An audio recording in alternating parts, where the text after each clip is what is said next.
Connu depuis plus de 30 ans pour ses aventures partout dans le monde, Mike Horn est aujourd'hui soupçonné d'avoir pris part à des opérations militaires très décriées durant sa jeunesse en Afrique du Sud. De lui, on connaît les voyages d'exploration aux quatre coins du monde depuis 1991 et les aventures si périlleuses qu'elles mettent sa vie en péril. Mais de récentes révélations viennent jeter le trouble sur l'image de Mike Horn. À 56 ans, l'aventurier est réputé auprès du grand public grâce à films et nombreuses apparitions télévisées consécutivement sur M6 avec The Highland, À l'état sauvage ou encore Cap Horn et sur RMC Story avec Mike Horn, Survivre à l'impossible en 2021.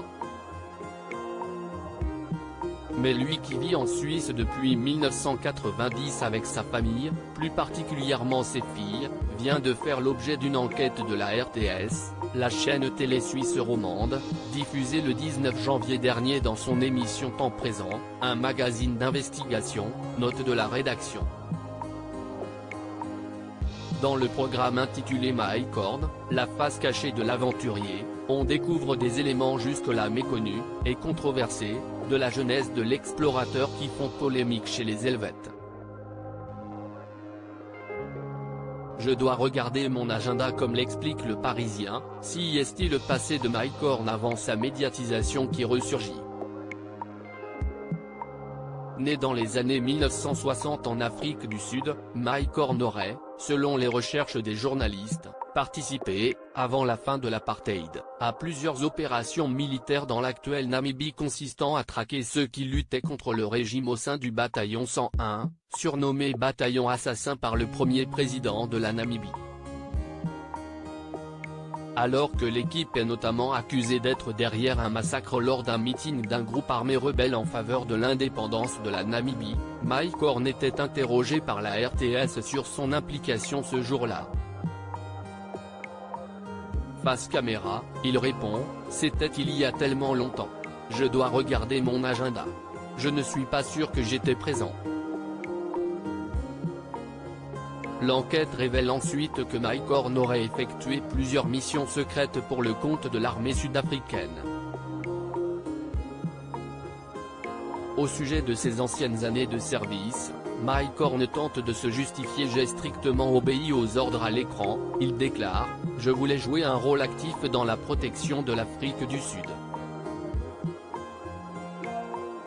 Les gens pensent qu'on chassait et qu'on tuait. Moi je chassais des gens qui voulaient tuer d'autres gens. Comme un policier. Je ne cherchais pas à tuer mais à empêcher des mauvais éléments de tuer des gens que j'aime. » Selon lui, ces expéditions militaires faisaient partie de sa vie au même titre qu'aller acheter des croissants. Dans un long message envoyé à la production de l'émission quelques jours avant sa diffusion, Mike Horn s'est exprimé plus en détail, « J'ai strictement obéi aux ordres qu'on me donnait.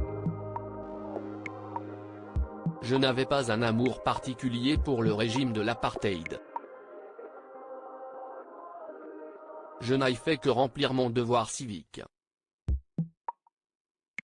Je n'ai jamais soutenu le régime, non seulement durant mes obligations militaires, mais également une fois celle-ci accomplie.